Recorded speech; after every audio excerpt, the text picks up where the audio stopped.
मीर साहब, ये जो कोर्ट को दबाव में लाने की कोशिश की जा रही थी एहतसाब अदालत में, जो पुलिस वाला वाकया और जो थप्पड़ मार दिया गया, और उसके अलावा जो नारेबाजी लगाई की जाती है वहां पे, जो वुज़रा की तरफ से जो बयानात उससे पहले और बाद में आते हैं, वो ये कहते हैं परवेज मुशर्रफ साहब को भी लाया जाए, इमरान खान साहब का भी फैसला हो। तो आप ये समझते हैं कि वो जो दबाव था अब वो नजर आ रहा है, उस पर कुछ न कुछ इफेक्ट होता हुआ? 13 अक्टूबर को जो एहतसाब कोर्ट में जो किया मुस्लिम लीग नून वालों ने, तो वो तो साफ नजर आ रहा था कि कोर्ट दबाव में आ गई, क्योंकि एक वकील ने नारा लगाया और जज साहब उठ के चले गए। और फिर उन्होंने अपनी मर्जी से, पहले उन्होंने कहा जी कि हमें 18 अक्टूबर की डेट दें, उन्होंने 18 अक्टूबर की दे दी। फिर थोड़ी देर बाद उन्होंने कहा नहीं हमें 19 अक्टूबर की दें, तो उन्होंने 19 अक्टूबर की भी दे दी, और फिर समाअत नहीं हुई। तो इस तरह मैंने नहीं देखा। मैंने देखा है कि अकाउंटेबिलिटी कोर्ट्स में आसिफ जरदारी साहब की भी मुकदमात की समाअत होती रही है, और भी लोगों की होती रही है। इस तरह कोर्ट जो है वो कभी दबाव में नहीं आती थी।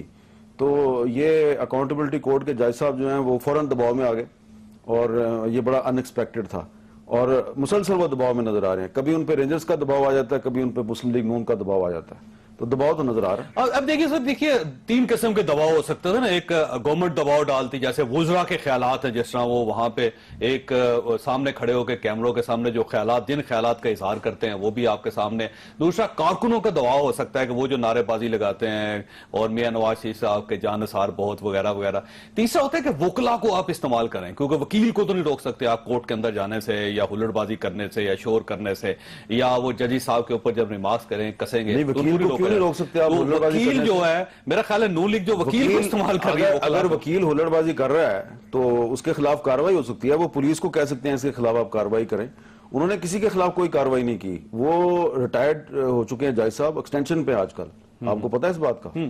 तो इस किस्म के जज हैं, एक ही जज हैं वो इस्लामाबाद में अकाउंटेबिलिटी कोर्ट के, और कभी वो रेंजर्स के दबाव में आ जाते हैं, कभी वो नून लीग के दबाव में। लेकिन वकला भी डिवाइडेड है ना इस इशू पे। कुछ वकला ऐसे हैं जो नून लीग के साथ खड़े हैं, कुछ ऐसे हैं जो पीटीआई के साथ खड़े हैं, कुछ ऐसे हैं जो कोर्ट के साथ खड़े हैं, कुछ बिल्कुल ही न्यूट्रल हैं, वो किसी के साथ नहीं खड़े हुए। तो आपको ये वकला को सिर्फ कानून के साथ खड़ा होना चाहिए, रूल ऑफ लॉ के साथ खड़े होना चाहिए। अनफॉर्चुनेटली आप देखें कि ये जब भी कोई पेशी होती है ऐसी, तो उसमें जो लोग काला कोट पहन के आते हैं, वो उनमें से बहुत से ऐसे भी होते हैं जो सिर्फ नाम के वकील होते हैं। वो किसी कोर्ट में प्रैक्टिस नहीं कर रहे, ना किसी कोर्ट में वो किसी मुकदमे में पेश होते हैं।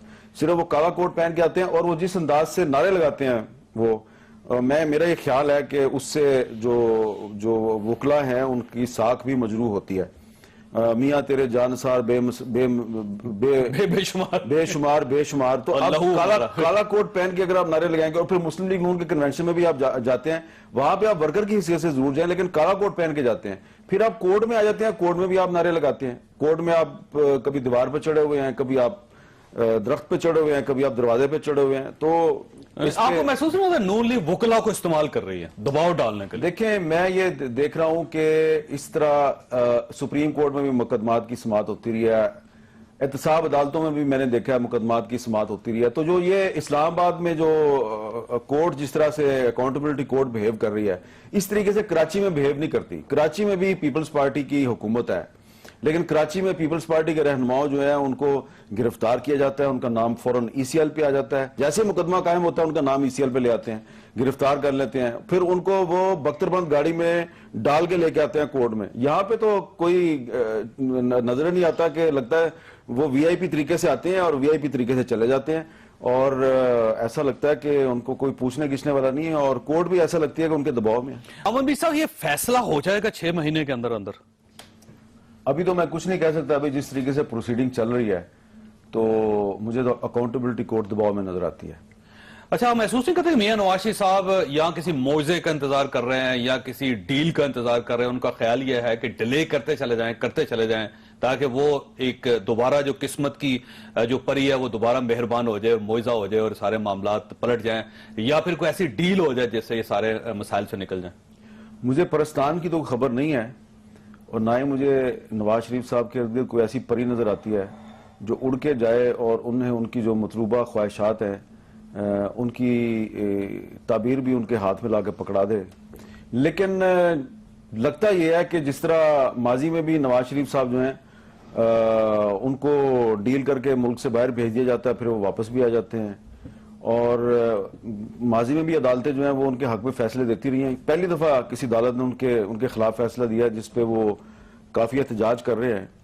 तो लेकिन जिस तरीके से ये कोर्ट सारा केस चला रही है अभी तक जिस तरह चल रहा है, तो मैं कुछ कहने की पोजीशन नहीं हूँ। मुझे नहीं लगता कि ये इसका कोई फैसला होगा, क्योंकि देखें ना, आपने खुद ही बता दिया कि सारे मुल्जमान तो पेश नहीं हो रहे, और अगर दो मुल्जमान नहीं पेश हो रहे, हसन और हुसैन अगर पेश नहीं हो रहे, तो आपका कानून ये कहता है कि ट्रायल एंड एब्सेंशिया नहीं हो सकता, आप उनको सजा नहीं दे सकते, आप 3 साल की सजा देंगे उनको सिर्फ। तो इस लिहाज से जो उनकी स्ट्रेटजी है वो यही है कि वो सियासी रिक्वायरमेंट्स की वजह से, सियासी मुफादात की वजह से वो और मरियम और सफदर वो पेश होते हैं, क्योंकि ये सिटिंग MNAs हैं, बाकी लोग पेश नहीं होते। लेकिन आप देखें कराची में जो अकाउंटेबिलिटी कोर्ट है वो इस तरह बिहेव नहीं करती।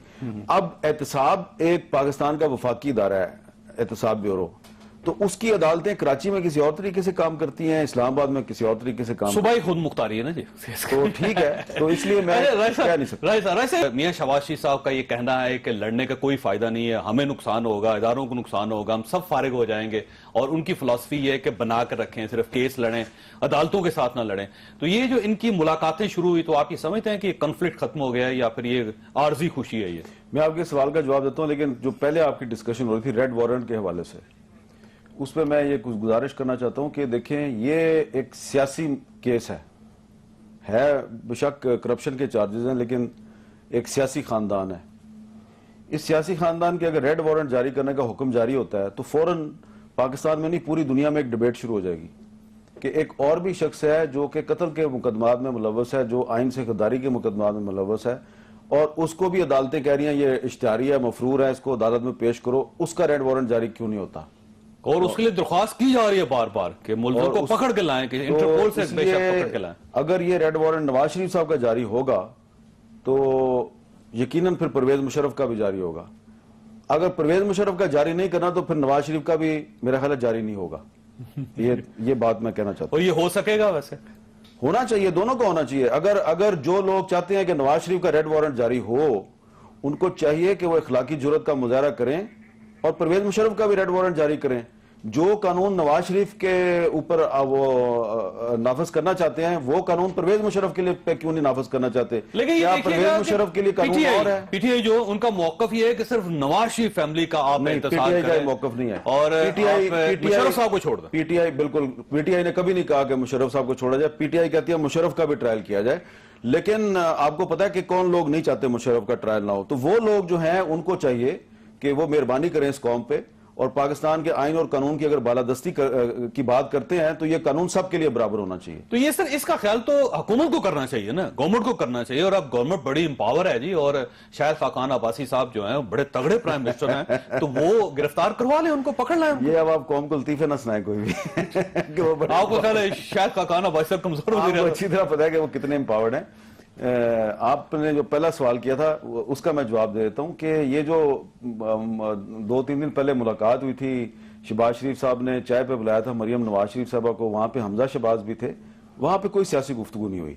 वहां पे कोई ये नहीं कहा, शहबाज शरीफ साहब ने ये बिल्कुल नहीं कहा मरियम से कि आप इदारों से मुहाजरा ही ना करें। वो जो भी कहना था वो मीडिया पे हमजा शहबाज के जरिए खिलवाया गया। शहबाज शरीफ साहब का मौक़िफ़ है, एक फैमिली गेट टुगेदर थी, मरियम साहबा भी यही कह रही हैं। तो जहां तक इख्तलाफ राय है वो मौजूद है।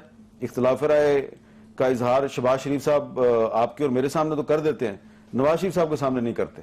तो जब तक उनमें ये हिम्मत नहीं पैदा होती कि वो नवाज शरीफ साहब के सामने खड़े होकर उनसे कहें कि आपकी तमाम तर इज्जत को मलूज़े खातिर रखते हुए मैं मुअद्दबाना तौर पर गुजारिश करता हूं कि आपकी पॉलिसी गलत है, जब तक वो ये नहीं कहेंगे तो काम नहीं बनेगा। अच्छा, इसमें दोनों का इशू ये है, मियां नवाज शरीफ साहब को, मियां शहबाज शरीफ साहब का, कि दोनों अपने बच्चों के जरिए लड़ रहे हैं, बराह रास्त नहीं लड़ रहे। जो इख्तलाफ है वो मरियम नवाज साहबा की तरफ से बात होती है हमेशा, इधर से हमजा साहब की तरफ से या सुलेमान साहब की तरफ से बात होती है। दोनों भाई जो है वो एक दूसरे के सामने खड़े नहीं होते, एक दूसरे के सामने एतराज नहीं करते। इसका क्रेडिट शहबाज शरीफ साहब को जाता है, क्योंकि शहबाज शरीफ साहब जो है शायद उनकी तरबियत इस तरह की हुई है कि आपने बड़े भाई के सामने जो है वो बहुत मुद्दबाना अंदाज में बात करनी है। और समटाइम्स मैंने देखा कि नवाज शरीफ साहब जो हैं वो कुछ दोस्तों की मौजूदगी में भी, साथियों की मौजूदगी में भी शहबाज शरीफ साहब के साथ काफ़ी सख्त बात कर देते हैं।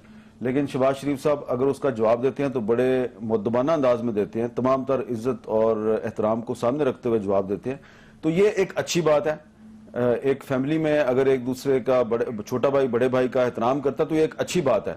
लेकिन फिर अगर आपने सियासत भी करनी है और फिर आपने अगर सियासत में इख्तिलाफ राय भी करना है तो फिर ऐसे नहीं चलेगा। अगर पार्टी के अंदर भाई नहीं बोल सकता तो दूसरे कैसे बोलेंगे, ये एक सवाल है ना सर। कारण 2 बार कोर्ट्स में जाना पड़ता है उनको, 15 kg उनका वजन कम हो गया है, उनके सेहत के बड़े इश्यूज हैं, प्रेशर बहुत है उनके ऊपर, 17-18 घंटे वो काम करते हैं अपनी वजारत का, बाकी काम वो करते हैं इसका अपने केस का, तो उनको मुस्ताफी हो जाना चाहिए, अपने सिर्फ केस पे तवज्जो देनी चाहिए। देखिए, कानूनी लिहाज से तो उन पर कोई ऑब्लिगेशन नहीं है।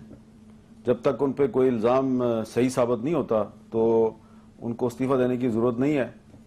सियासी लिहाज से अगर वो मुनासिब समझते हैं तो उनको देना चाहिए, अगर उनकी पार्टी मुनासिब समझती है तो उनको देना चाहिए। अगर वज़ीर आज़म शाहिद खाकान अब्बासी साहब ये समझते हैं कि इसहाक डार साहब जो हैं वो नैब के रेफरेंस की वजह से उनका काफ़ी टाइम वहाँ पे कंज्यूम होता है तो अपनी वजारत को तवज्जो नहीं दे पा रहे, तो उनको फैसला करना चाहिए। जिस तरह के पिछली पेशी पे उनके जो वकील थे डार साहब के, उसने कहा जी कि आज इनको हाजिरी से इस्तिस्ना दे दिया जाए क्योंकि इन्होंने वजारत खजाना की एक मीटिंग में जाना है। तो इससे तो लगता है कि जो नैब का रेफरेंस है उसकी वजह से वो जो बतौर वजीर खजाना जिम्मेदारियां अदा कर रहे हैं उसमें कोई असर पड़ रहा है। तो ये फैसला तो अब हुकूमत को करना है कि उसका वजीर खजाना अगर इस काम में उलझा हुआ है तो क्या करना है। हुकूमत अगर कहेगी तो वो इस्तीफा दे देंगे, लेकिन अगर हुकूमत नहीं कह रही तो इसहाक डार साहब किसी कानूनी या आईनी नुक्ते की वजह से पाबंद नहीं है कि वो इस्तीफा दे। अच्छा, यूं महसूस होता है कि हुकूमत के पास कोई वजीर खजाना है ही नहीं सिवाय इसहाक डार साहब के, क्योंकि पूरी जो जमात है वो रिलाई कर रही है इनके ऊपर, वो कहते हैं कि इनको हटाएंगे तो किसको लेकर आएंगे। देखें, 4 साल तक जो सरताज अजीज साहब हैं वो एक एडवाइजर की हैसियत से वजारत खारजा चलाते रहे। उससे पहले दौरे हुकूमत में वो full federal minister for finance थे। ठीक, तो अभी भी आपने उनको एक बराए नाम ओहदा दिया हुआ है, सरताज अजीज साहब चला सकते हैं। और भी इस मुस्लिम लीग नून की जो पार्लिमानी पार्टी है उसमें बहुत से लोग हैं ऐसे, वो चला सकते हैं। ऐसी तो कोई बात नहीं है कि बांझ तो नहीं है। आप ये कह रहे हैं कि मुस्लिम लीग नून जो है वो सियासी तौर पे बांझ है और उसके पास कोई बंदा नहीं है जो अगर होता तो ले आते। अभी तक तो बज़ाहिर ऐसा महसूस होता है कि जैसे उनके पास कोई सब्स्टिट्यूट नहीं है। ये शायद नवाज शरीफ साहब की कोई जाती मजबूरी है। अच्छा, कि क्या जाती मजबूरी हो सकती है? डार साहब कोई कहते हैं फैमिली का एक बगैर होना चाहिए। डार साहब के बगैर वो वजारत खजाना चलाना नहीं चाहते। मैं देख रहा जिस तरह के SCCP एक अदारा है, तो SCCP का बहुत गहरा ताल्लुक है इन सारे रेफरेंसेस वगैरह से। तो SCCP अगर डार साहब के अंडर ही रहेगा तो उनके मुफादात जो हैं वो महफूज रहेंगे। अच्छा, ये फरमाइए, इमरान खान साहब और जहांगीर तरीन साहब के केस को कहां देखते हैं आप? देखिए, जहां तक इमरान खान साहब से जो सवालात पूछे गए थे उन्होंने काफी हद तक उसके जवाब दे दिए और उनका दावा है कि मैंने सुप्रीम कोर्ट में तमाम दस्तावेजात जमा करवा दिए हैं। लेकिन जो जहांगीर तरीन साहब ने दस्तावेजात जमा करवाई हैं, मैंने कुछ दस्तावेजात खुद भी देखी हैं जिन पे कि कोर्ट ने भी कुछ ऑब्जर्वेशंस दी हैं। मसलन एक डॉक्यूमेंट है जो लीज डॉक्यूमेंट है, जमीनें जो है वो लीज पे 18,500 एकड़ बेगम शेरबाज खान मजारी और जहांगीर तरीन साहब के दस्तखत हैं उस पर।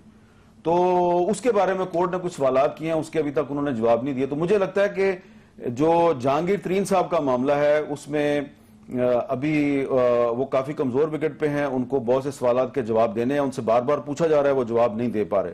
इमरान खान साहब काफी सवालात के जवाब दे चुके हैं, लेकिन आखिरी फैसला तो कोर्ट ने कर। इमरान खान साहब का केस बड़ा सिंपल है और जहांगीर तरीन साहब का केस इतना सिंपल नहीं है। देखिए, जहांगीर तरीन साहब का केस और जो शरीफ फैमिली का केस है वो एक जैसे हैं। इमरान खान का केस बिल्कुल डिफरेंट है। जहांगीर तरीन भी हुकूमत में रहे हैं, परवेज मुशर्रफ की हुकूमत के वो मिनिस्टर फॉर स्पेशल इनिशिएटिव्स और मिनिस्टर फॉर इंडस्ट्रीज थे। नवाज शरीफ साहब 3 दफा वजीर आजम रहे हैं। नवाज शरीफ साहब ने भी कारोबार के लिए एक ऑफशोर कंपनी बनाई है। जहांगीर तरीन साहब की जो ऑफशोर कंपनी है उसके जरिए भी फैमिली के लोगों को पैसे वैसे दिए गए हैं। इमरान खान साहब जो है इन्होंने पैसे बाहर भेजे हैं। इमरान खान साहब ने एक लंदन में ऑफशोर कंपनी बनाई है और उससे वो पैसे पाकिस्तान में लेके आए हैं और वो कभी हुकूमत में नहीं रहे। तो ये 2 डिफरेंट चीजें। नहीं, जाहिर केस इनका सिंपल है। अर्ली इलेक्शन करवाए जाए, वजह सिर्फ ये है कि वो चाहते हैं कि मार्च 2018 का जो सेनेट का इलेक्शन है उससे पहले ये हुकूमत फारिग हो जाए। ये इस हुकूमत पे डिपेंड करता है। ये जो हुकूमत है, जो शाहिद खाकान अब्बासी साहब जिसके वजीर आजम है, इस हुकूमत का कोई बाहर से दुश्मन इसको नहीं गिरा सकता। ये हुकूमत से खुद अपने आप को खुद गिराएगी जब भी गिराएगी। और इसके जो कुछ वुज़रा हैं वो पूरा जोर लगा रहे हैं कि किसी इदारे के साथ टक्कर मारें, किसी इदारे के साथ एक्सीडेंट कर दें और कोई हादसा वाकया हो जाए और हम सारे फारग हो जाएं। क्योंकि अगर ये सिस्टम फारग होता है, हुकूमत फारग होती है, तो उसके सबसे बड़े बेनिफिशरी नवाज शरीफ साहब होंगे। उनका नैरेटिव सच्चा साबित हो जाएगा कि मेरे साथ साजिश हुई, मुझे एक मुनज़्ज़म मंसूबे के तहत निकाला गया है। अगर ये सिस्टम चलता है, हुकूमत अपनी मुद्दत पूरी करती है, तो मुस्लिम लीग नून को फायदा होगा, नवाज शरीफ साहब को फायदा नहीं होगा। तो नवाज शरीफ साहब नुकसान में जाएंगे, क्योंकि फिर ये नैब के रेफरेंसेस भी साथ साथ चलते रहेंगे, इनका कोई नतीजा भी निकल सकता है। तो इसलिए मैं समझता हूं कि जो लोग ख्वाह वो पीटीआई वाले हैं या कोई और है, जो इनको वक्त से पहले इनकी मुद्दत पूरी किए बगैर इनको निकालना चाहते हैं, वो दरअसल नवाज शरीफ साहब को इनडायरेक्टली मजबूत कर रहे हैं और नवाज शरीफ फायदा साहब को पहुंचाना स्ट्रेंथन करना चाहते हैं, बशमूल इमरान खान के।